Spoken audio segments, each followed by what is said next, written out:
TV, jakso 13. Rinnesuunnistus. Minkälaista olisi suunnistaminen ilman rinteitä, ilman korkeuskäyriä? Tasainen kartta. En minä ainakaan osaisi semmosessa suunnistaa. Suomessa rinteet ja korkeuskäyrät ja mäet tarjoaa mahdollisuuksia ratamestareille piilottaa ja sijoittaa niitä rasteja. Ja sitten se antaa meille suunnistajille vaikeuskerrointa ja vähän joskus ehkä mietintää, että kierränkö vai menenkö yli. Mutta kun lähdetään tonne Eurooppaan ja tässä jaksossa katsotaan 5 Days of Italy Italiassa ja vilastaa myöskin Sveitsin rastiviikolle, niin oi siellä rinteet vaan jatkuu ja jatkuu. Fyysinen haaste erilainen ja myöskin ihan semmonen tekninen, että voiko tässä jyrkässä rinteessä juosta ja edetä ja miten siinä pystyy suunnistamaan. Ja reitin valinnat myöskin niin kuin iso kysymys. Tervetuloa mukaan!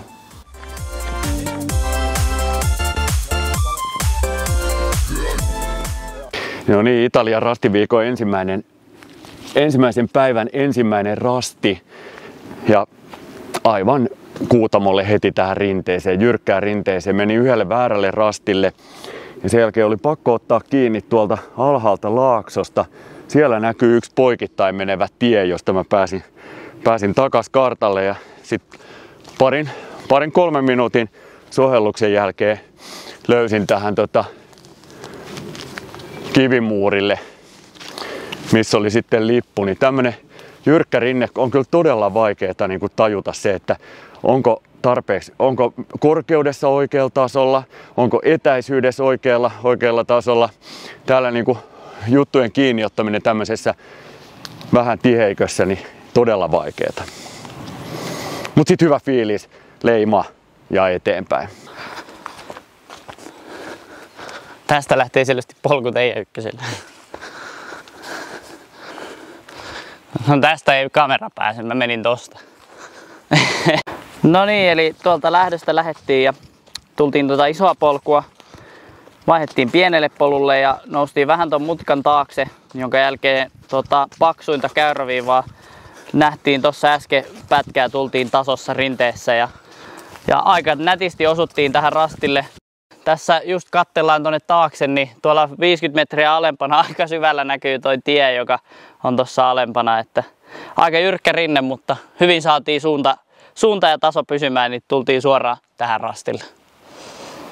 Ja tässä vaiheessa ajattelin itse, että nyt pitää niinku rauhoittaa tilanne, kävellä jyrkkää rinnettä ylöspäin, otetaan kiinni ja huomataan, että okei, että vihreät ruksit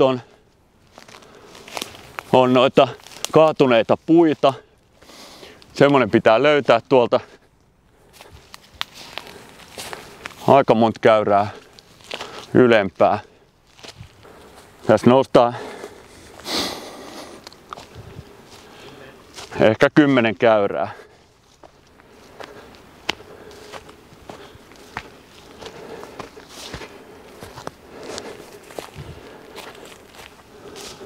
Nyt mennään muuten tässä jälkilähetyksessä ihan kisavauhtia. Ei tätä kovempaa täällä pysty etenemään. Moi.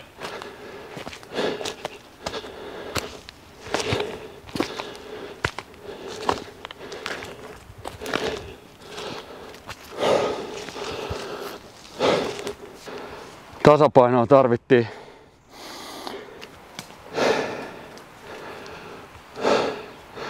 Ollaanko oikeassa pisteessä? En mä tiedä mikä teidän kakkonen.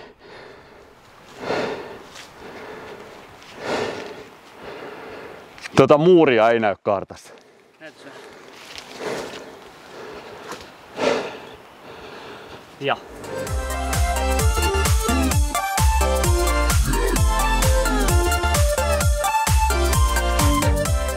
Okei, 2.–3. rastiväli.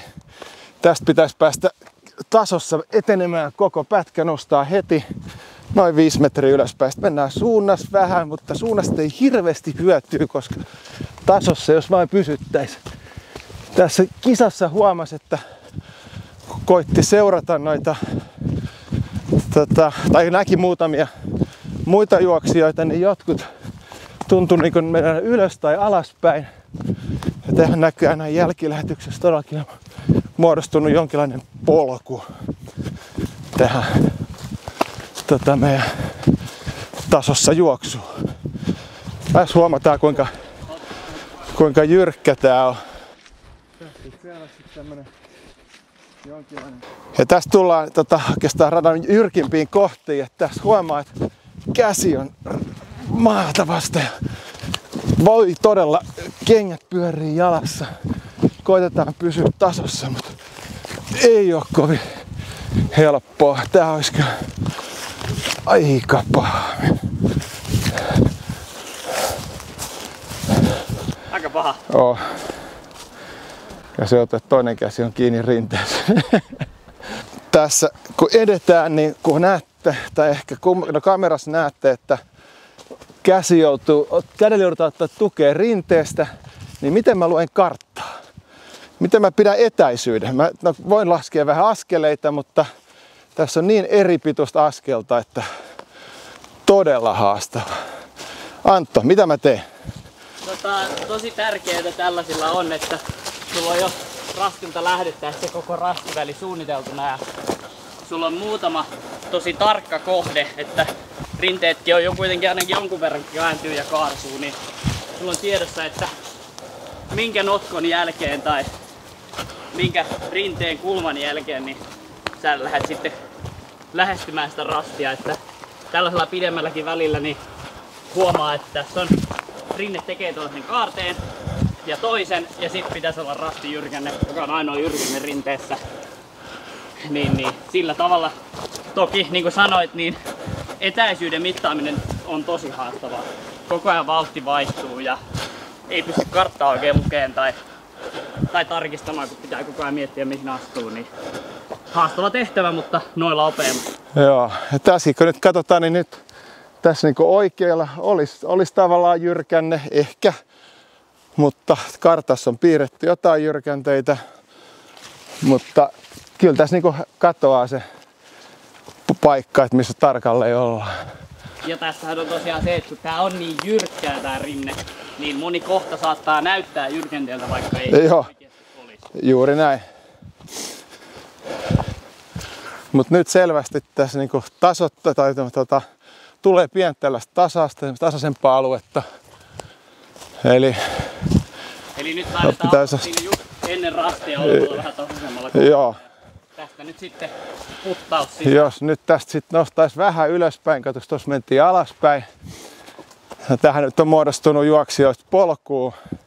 Mutta täältä kyllä oli niin paljon osallistujia, että niitä polkuja meni joka suuntaan. Näihinkään ei voi luottaa, mutta tuosta me nyt nähdään, että näkyy jyrkännettä, niin selvästi isompi maastonmuoto, niin se olisi varmaan meidän jyrkänne. Kyllä.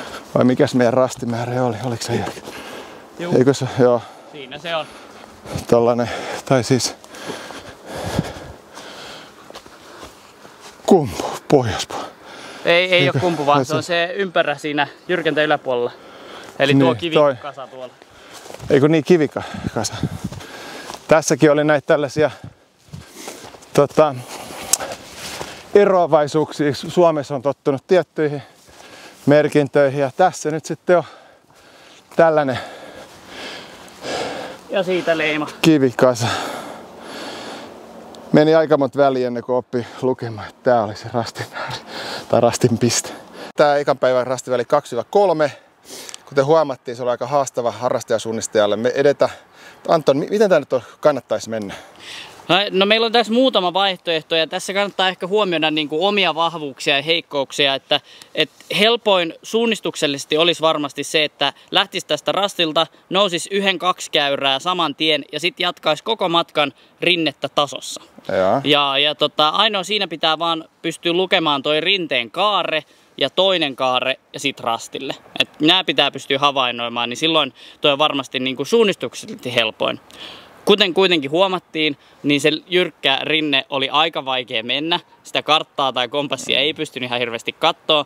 Niin toinen vaihtoehto olisi, että nousisi tänne ylemmäs ja kävisi tuolla vähän ylempänä tuon yhden pienen jyrkänteen kautta ja sitten tulisi tasaisempaa nenää tänne suoraan rastille alaspäin, joka olisi taas paljon helpompaa ja se rastinotto olisi sitä kautta varmempi. Joo, mä sovellisin noita molempia. Rasti löytyy, mutta ei ihan suoraviivaisesti.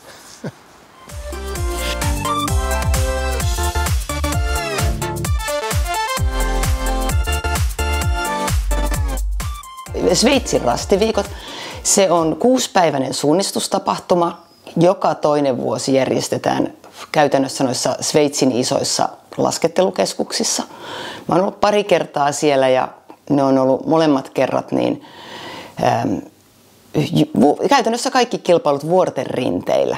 Meillä on ollut niin tätä karttaa kun katsoo, niin tämä rastiviikko oli 2500 kilometrin korkeudessa.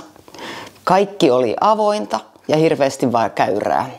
Eli se suunnistuksessa korostuu se voimasuunnistus, eli pitää mennä ylös ja alas. Sitten korostuu se korkea ilmanala ja sitten korostuu se, että kun on reitin valinnat tulee tosi tärkeiksi. Ja sitten, että kun on niittyä, vuorenrinnettä, hirveän hyvä näkyvyys, niin kaikki kohteet pitää katsoa vaan kaukaa. Mä tässä otan esimerkiksi tämän mun rastivälin 4-5. Se on noin 1,5 kilometriä se rastiväli. Mä oon tällainen aikuisena oppinut suunnistamaan, joten mä tiesin tässä kohtaa, että katso viiva ja katso käyrä. Ja valitsen niistä jompikumpi. Mä olin nopeasti poissulkenut, että ei ole tiekiertoa, kun ei ole tietä. Ja mä valitsin tämän rastivälin, koska mä luulin, että mulla meni tää tosi hyvin. Mä ensin katsoin viivaa 4-5. Siinä on 9 apukäyrää, eli se on 45 käyrää alamäkeä. Se on yli 200 metriä tiputusta. Sitten sen jälkeen 100 metriä nousua. Niin mä päädyin, että no sehän on ihan hölmöä. Että mä otin kombon, eli ajattelin, että ensin mennään alaspäin ja sitten otetaan oikea käyrä ja sitten loikotellaan käyrää pitkin suoraan rastille. Tämä oli mun suunnitelma. Ja aloitin toteuttaa tosi hyvin. Lähden juoksemaan käyrää. Mä katsoin, että alaspäin siis viivaa. Mä katson, että juokse viivaa pitkin ojalle. Kun näet ojalla jyrkänteet, ota käyrästä kiinni ja lähde juoksee käyrää. Ja näinhän mä menin. Alaspäin ojalle, otan jyrkänteet ja lähden juoksemaan käyrää. Haaste tuli siinä sitten, että se oli liian jyrkkää se käyrä, jotta sitä voisi juosta. Mä lähdin täältä etenemään ja nämä mitä mun silmissä näkyy vaan, että on tämmöistä mustaa, niin nehän oli itse asiassa kampajyrkännettä, niin eihän nyt kampajyrkännettä voi juosta. Eli totuus oli, mun suunnitelma, mun piti juosta käyrää täältä ja mennä 5 käyrää. Mä jouduin tiputtaa siitä 100 metriä alaspäin melkein. Eli mä jäin menemään, mä huomasin, että siinä on aivan liian jyrkkää, ei sivurinnettä voi niin jyrkkää juosta. Huomasin pikkuhiljaa, tiputin koko ajan. Kunnes pääsin rastin alle ja mun piti 100 metriä nousta rastille ylös. Miten meni omasta mielestä? No mun mielestä edelleen meni aika hyvin. Tää oli voimasuunnistusta ja mä onnistuin voimasuunnistamaan. Maalissa mä sit juttelin. Siellä oli yksi, joka on mua parempi. Hän oli ajautunut ihan kuopan pohjalle saakka. Eli hän oli vetänyt 200 metriä alamäkeä ja noussut sit sieltä enempi. Eli hän oli mennyt vielä huonommin. No mä sit katsoin, että kenellä oli ollut paras rastiväliaika tällä välillä? No se oli Katja Mjösund, siis Katja on 50 naisissa Suomen ihan ykkönen. Sitten mä kysyin, että Katja, miten sä tän menit? Joo, se oli se ero. Katja kiersi ylhäällä, koko matkan ylhäällä. Eli jos mä menin näin, Katja kiersi rastien 3 ja 2 kautta ja tiputti 5. Ja syy oli nimenomaan se, että Katja sanoi, että jyrkkää sivurinnettä ei voi juosta. Eli Katja oli etsinyt tasaisempaa, hän oli lähtenyt suoraan menemään käyrää. Eli itse asiassa Katja ei missään vaiheessa noussut, eikä missään vaiheessa juossut jyrkkää sivurinnettä. Katja oli kivasti loikotellut täällä tasasta ja sitten vielä tullut tonne vielä. Ja parastahan tässä oli se, että Katja sanoi, Hanna, mä ohitin sut matkalla 4. Sä näit mun lähtösuunnan ja mä vielä vilkutinkin sua. Miksi et sä lähtenyt perään? Näin. Hanna, tää on ihan huikea rastiväli. Kerro vielä, kun tää on keltaista tää kartta tässä nyt lähes kokonaan, niin olisi tässä niinku hyvä näkyvyys, että pystyykö sä täältä niinku hallitsemaan tätä niinku kokonaisuutta jotenkin? Joo, ihan täydellinen näkyvyys. Ainut mitä sä et näe on niinku jyrkänteiden taakse. Eli mikään muu ei estä sun näkemistä, paitsi kaikki tämmöiset maaston muodot. Esimerkiksi vaikka tästä katsotaan, niin tässähän on, niin kuin pitää muistaa, että käyräväli on 5 metriä, niin tässä on ihan niin kuin jyrkkä tämmöinen rinne, niin sä et rinteen taakse näe.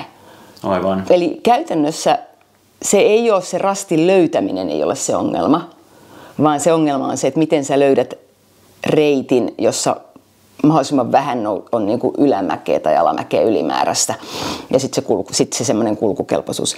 Eli tämä on kuitenkin 2500 metrin korkeudessa, niin sä et siellä ihan hirveästi halua ylimääräisiä käyriä. Ei varmaan missään haluta. Toi Rasti Viitonen, joka oli sulla nyt tässä kohteena tässä välissä, mistä kerroit, niin se tälleen kauempaa katsottuna nyt näyttää kuitenkin aika vaikealta pisteeltä. Vai oliko sinne, sä et puhunut siitä ei. Täällä ei mikään piste itse asiassa on mun mielestä vaikea. Joo. Eli kyllähän se täältä kun mennään, niin sä pystyt peilaamaan hyvin jo ylhäältä tai alhaalta. Eli täältä kun tullaan käyrää, ensimmäinen oja, toinen oja, alhaalta pystyt näkemään juomapisteen ja sä tiedät, että juomapiste on about alhaalla, isot kivet ja nouse siitä vaan ylös. Ihan huikean näköinen rata ja hyvä story. Kuinka paljon sä jäit sille Katjalle?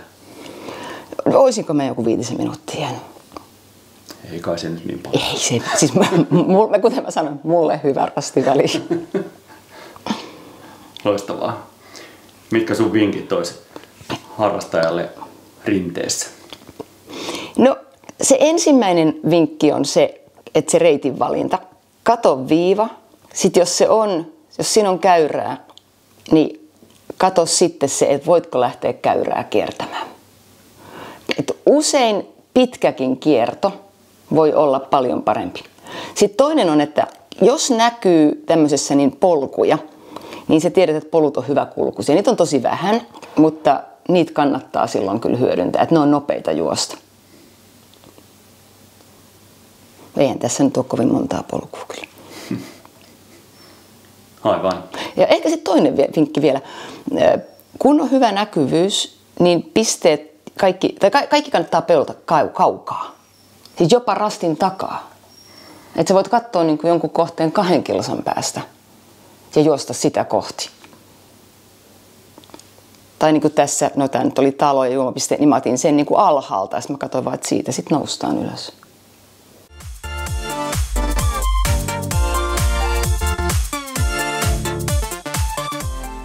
Nyt on kuultu rinnesuunnistuksesta erilaisia näkemyksiä, mutta pidetään mielessä, että tärkeintä on aina sen reittivalinnan suunnittelua ja sen noudattaminen.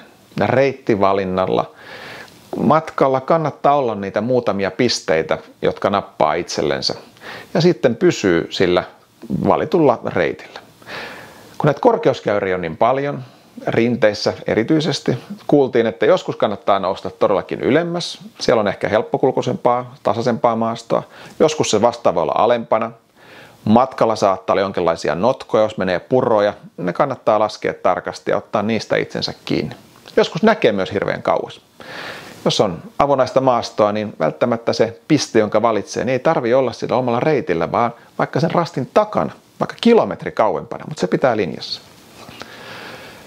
Suomessa toki on vähän eri asia. Suomessa rinteet ei ole niin jyrkkiä kuin Alpeilla, mutta silti kannattaa siinäkin pohtia, että joskus se pienikin ero tasaisella maastolla ja varsinkin nopea kulkuisuutta ajatellen, niin saattaa olla ylempänä tai alempana kuin se reittiviiva.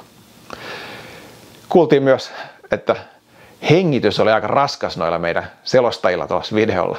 Niin eiköhän aleta nostattaa peruskuntoa, niin jaksetaan paremmin juosta niitä rinteitä ylös ja alas. Moro!